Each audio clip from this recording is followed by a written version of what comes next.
I'd like to ask you another question about the selection process in Birkenau. What was the mood of the people that was standing there as the selection was taking place? The mood? I'll show you the mood. I've got documentaries here. First of all, nobody knew what's going on, what the next minute will bring. Everybody, we've seen that things are not too good there. They weren't too hot. For example, here, I don't know, that is the book, it's called the Auschwitz Album, where I have found myself in a picture, and a lot of people from my hometown.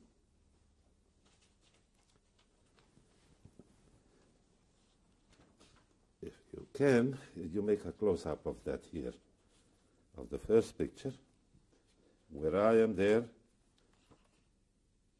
That's me, and that's my father next to me. And those are the other people, are all from my hometown.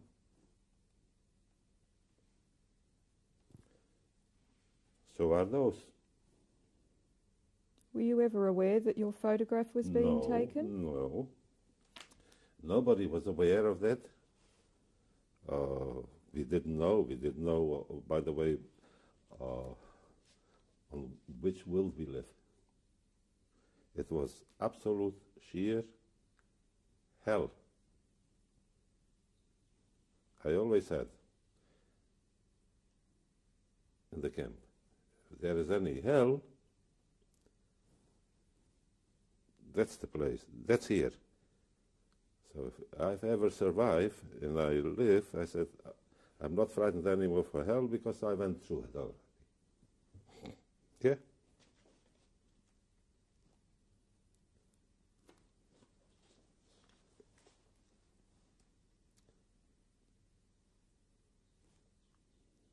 How did you first come to know that your photograph was in that book?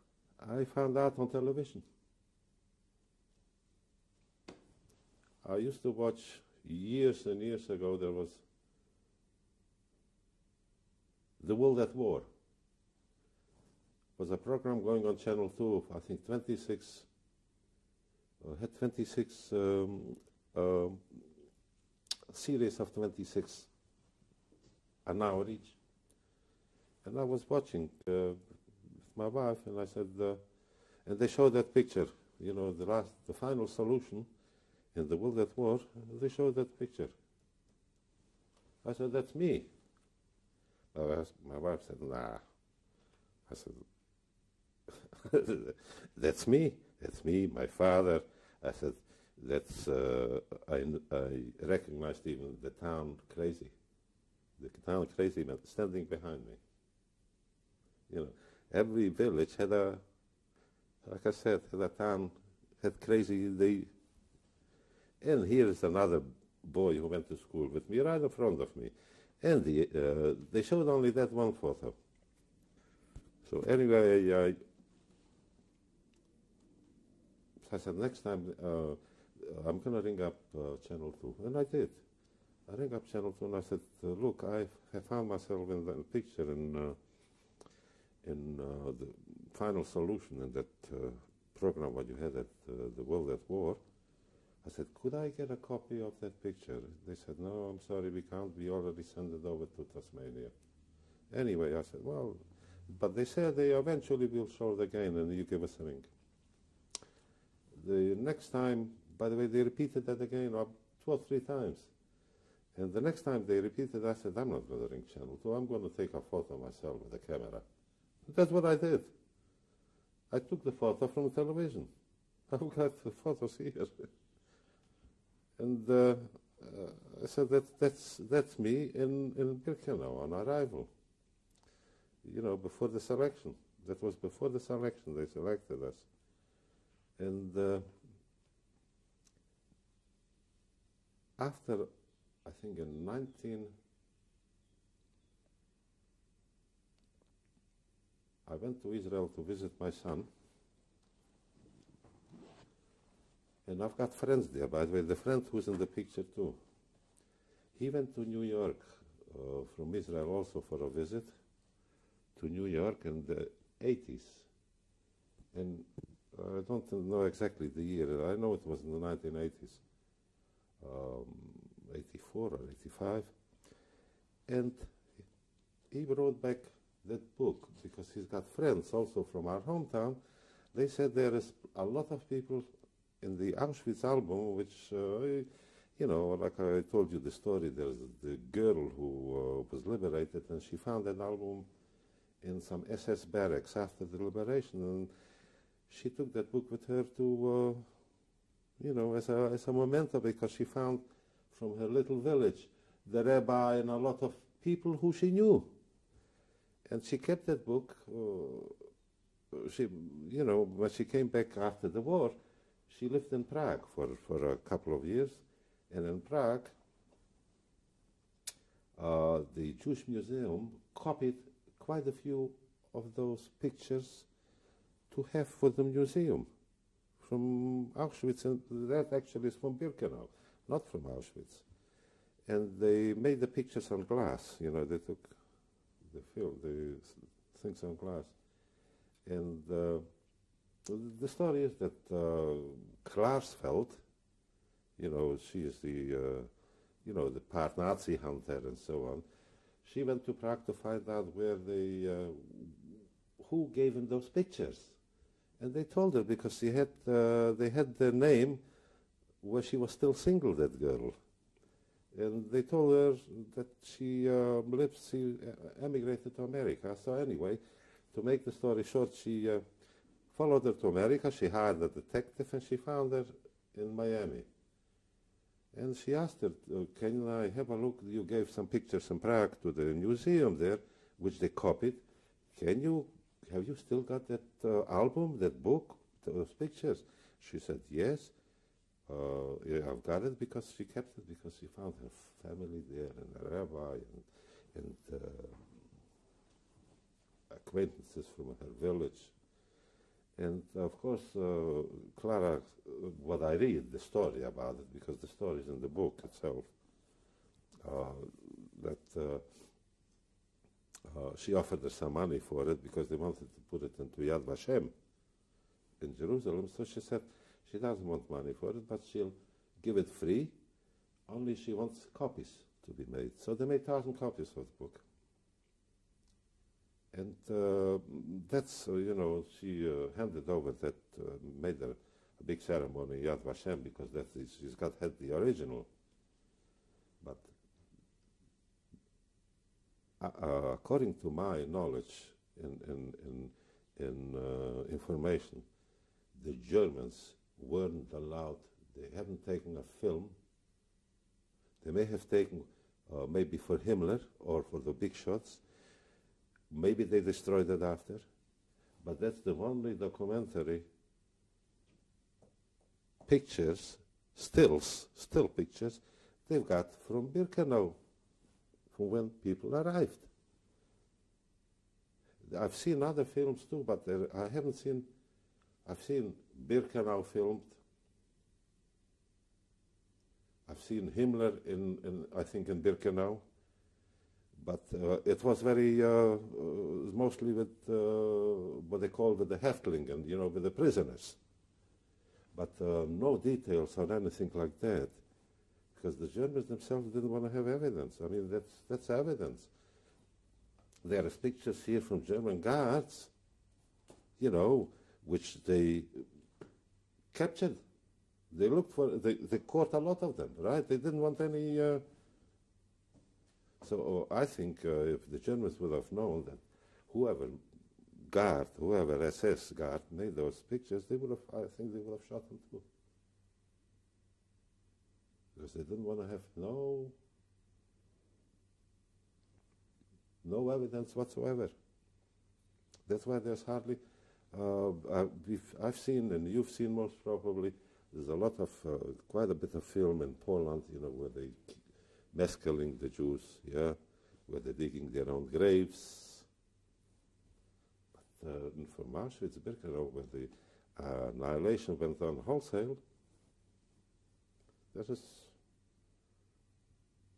is none. And would they show crematoriums in the background? They show, here's the crematorium in the background. Yeah? You see, well, you look at here, the pictures, people arriving, there's the chimneys. There's the crematoria there. See, they're faint, but there they are. There they are. I think there is even maybe a better picture there, which you can see. But here you can see them.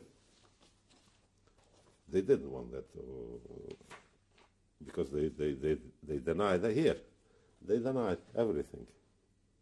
Here in that picture.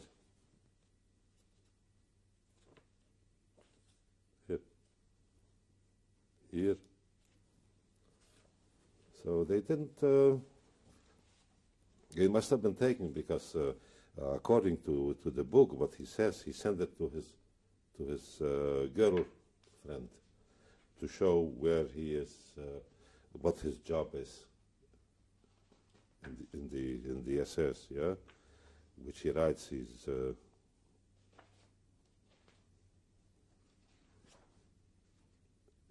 sends it for her for as a memento to show.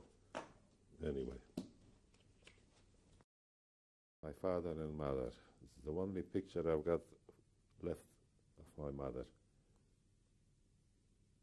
Do you know when it was taken? That was taken on my mother's engagement. What year was that? Oh, 1924, I think. 24, sometimes there.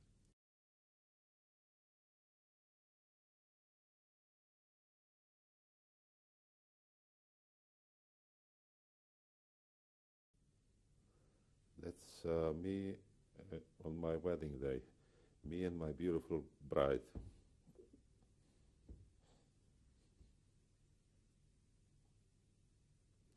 It was made in 1954. Can we just go back to when you first arrived at Birkenau and just describe in detail those first few hours after the selection? After the selection, they took us into a camp, to a camp which was our neighbors. The neighborhood camp was the gypsy camp. And the other side was the Czech camp, which they brought from Theresienstadt, where I told you I've seen my grandmother and my auntie for the first time. And there they started to, we didn't stay very long. I think we stayed a couple of days there and nights, and they started to select us for work. One day they came out, they said they're looking for mechanics, yeah? So my father, I was still together with my father. My father said, look son,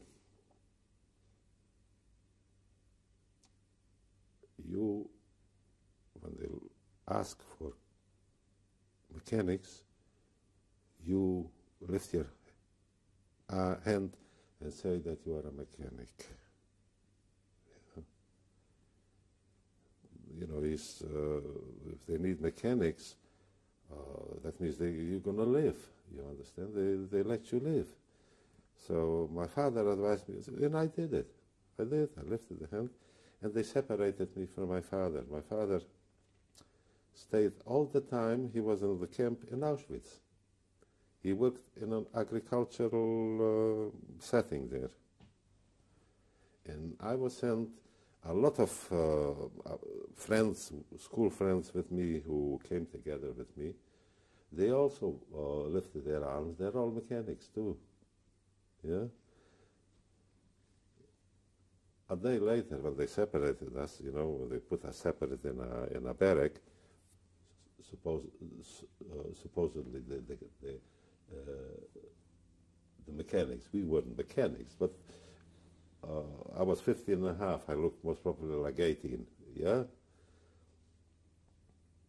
they didn't need any mechanics either, because when we arrived, they took us, transported us the next day to Jaworzno in a truck. Where we came there, they didn't need any mechanics. They took us and we went to work in the coal mines. See, there was tricks which they used. So that's what I remember from, also, before they took us away from Birkenau to that, they walked us over to Auschwitz, because about a 3-kilometer apart walk. And there I think we stayed overnight. Only one day I was there. I remember the only time I got food in about 2 days was in Auschwitz. They gave us a big bowl, and the food consisted of, when we ate it, there were sweet biscuits, pieces of cake, you know, cooked like in a soup. So all the things which the people brought with them on the trains. You know, when they emptied the trains, they used to make the food in soup or something like that, you know, and feed us with that stuff. That's what I remember. It was a sweet soup, full, you know, with pieces of cake, biscuits, and all sorts of, you know, long-lasting type of biscuit. You know, those hard type of biscuits. You know, instead of bread, you know, because people didn't know where they're going, how long till they get any food. So they, that's the only one thing I remember about Auschwitz. We'll stop here for a tape break.